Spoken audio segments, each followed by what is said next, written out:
অনেকেই হিন্দু ধর্মকে সনাতন ধর্ম থেকে আলাদা মনে করেন।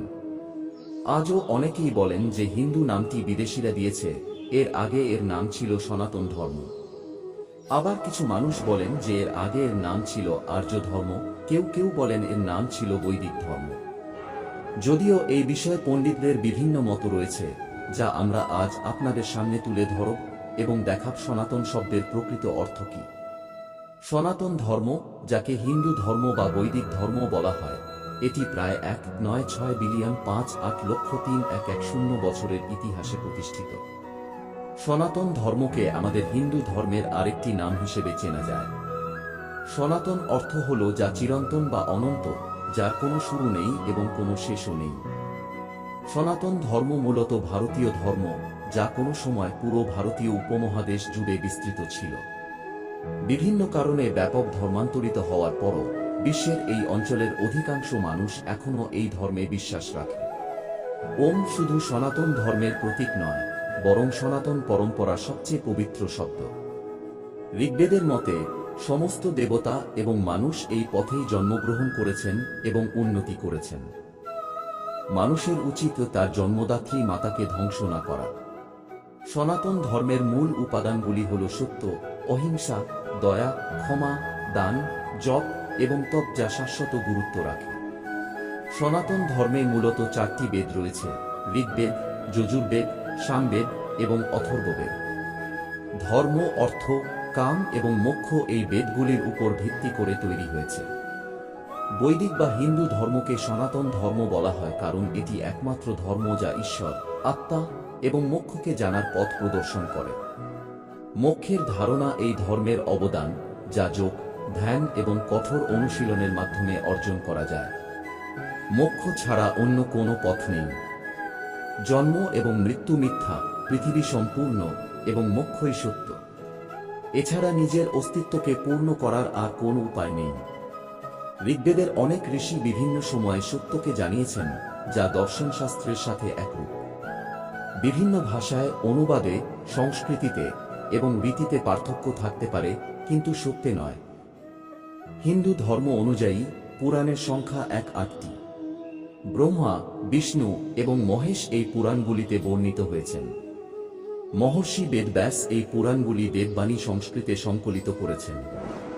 এই পুরাণগুলির নামগুলি হল ব্রহ্ম পুরাণ, পদ্ম পুরাণ, বিষ্ণু পুরাণ, বাজু পুরাণ, ভাগবত পুরাণ, নারদ পুরাণ, মার্কণ্ডে পুরাণ, অগ্নি পুরাণ, ভবিষ্য পুরাণ, ব্রহ্ম বৈবর্ত পুরাণ, লিঙ্গ পুরাণ, বারাহ পুরাণ, স্কন্দ পুরাণ, বামন পুরাণ, কূর্ম পুরাণ, মাৎস্য পুরাণ, গরুড় পুরাণ এবং ব্রহ্মাণ্ড পুরাণ। ঋগ্বেদের মতে ঈশ্বর অজন্মা, তার জন্মগ্রহণের প্রয়োজন নেই, তিনি কখনো জন্ম নেননি এবং কখনো জন্ম নেবেন না। ঈশ্বর এক, কিন্তু দেবতা বা ভগবান অনেক। তবে সেই এককে ছেড়ে কারো উপাসনা, তীর্থ বা কোনো ধর্মীয় অনুষ্ঠান সনাতন ধর্মের অংশ নয়। সনাতন সত্য এই যে সৎকর্ম, সত্য, সনাতন ধর্মের মূল। সনাতন ধর্মের মতে মানুষের মন, বাক্য এবং দেহের দ্বারা একসঙ্গে কার্যকর হওয়া উচিত। বিষয়গুলি শাস্ত্রে বিবৃত। সনাতন ধর্মে সত্য, অহিংসা, দয়া, ক্ষমা, দান, জপ এবং তৎশাশ্বত গুরুত্বের উপাদান। ধর্মের মর্ম এবং শাস্ত্রের শৃঙ্খলা মেনে চলার রহস্য এতে লুকিয়ে রয়েছে। মন, বাক্য এবং দেহের দ্বারা যে একসঙ্গে কার্যকর হন, সেই ধর্মনিষ্ঠ ব্যক্তি মানসিক শান্তি, বিশ্বস্ততা এবং মানসিক দৃঢ়তা অর্জন করেন। তাদের ধর্মের সত্যতা জন্ম দেয় যে বিভিন্ন সময় বিভিন্ন ঋষি সত্যের উপলব্ধি পেয়েছেন, যাকে দর্শনশাস্ত্রের সাথে একরূপ হিসাবে বিবেচনা করা হয়। আমাদের ধর্মের সত্যতা হল সনাতন ধর্ম, যেটি শাশ্বত এবং চিরন্তন। তথাপি আমরা আপনাদের পরিচয় করিয়ে দেব সনাতন ধর্মের বাস্তব অর্থ এবং তা কিভাবে উপলব্ধি করা যায়। সনাতন ধর্মের প্রধান বৈশিষ্ট্য হল এটি আমাদের জানায় কিভাবে ঈশ্বর, আত্মা এবং মোক্ষের ধারণা উপলব্ধি করা যায়। মোক্ষের ধারণা হিন্দু ধর্মের একটি বিশেষ অবদান, যা কেবল ধ্যান, মৈন এবং তপস্যার মাধ্যমে অর্জিত হতে পারে। এছাড়া অন্য কোনো পথ নেই যা মোক্ষের দিকে নিয়ে যায়। জন্ম এবং মৃত্যু মিথ্যা, জগৎ পূর্ণ এবং মোক্ষই সত্য।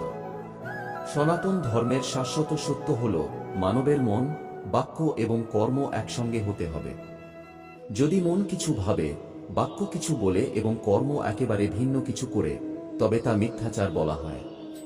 এমন ব্যক্তিকে গীতায় বলা হয়েছে যে তিনি মূঢ় এবং মিথ্যাচারী। মনুষ্যকে তার কর্মে মনোযোগী এবং সত্যবাদী হতে হবে।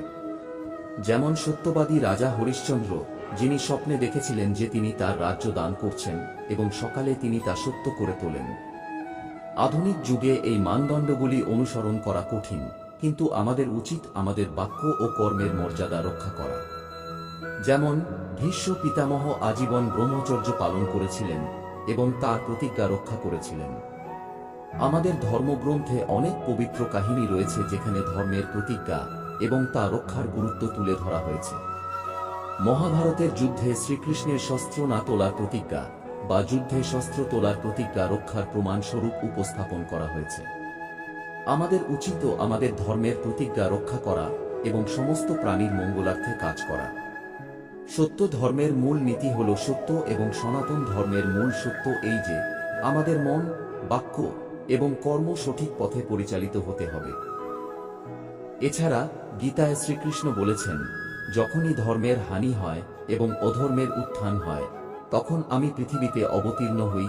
আমাদের উচিত শ্রীকৃষ্ণের মতো আমাদের ধর্মের পথে অবিচল থাকা এবং মানবতার মঙ্গলার্থে কাজ করা। আশা করি আমাদের চ্যানেলের প্রথম প্রেজেন্টেশন আপনাদের ভালো লেগেছে। সনাতন সংস্কৃতির সচেতনতা বাড়ানোর জন্য আমাদের চ্যানেল সাবস্ক্রাইব করুন এবং ভিডিওটি শেয়ার করুন। আমাদের এই প্রেজেন্টেশনে এতটুকুই। পরবর্তীতে আবার দেখা হবে। জয় জয় শ্রীরাম।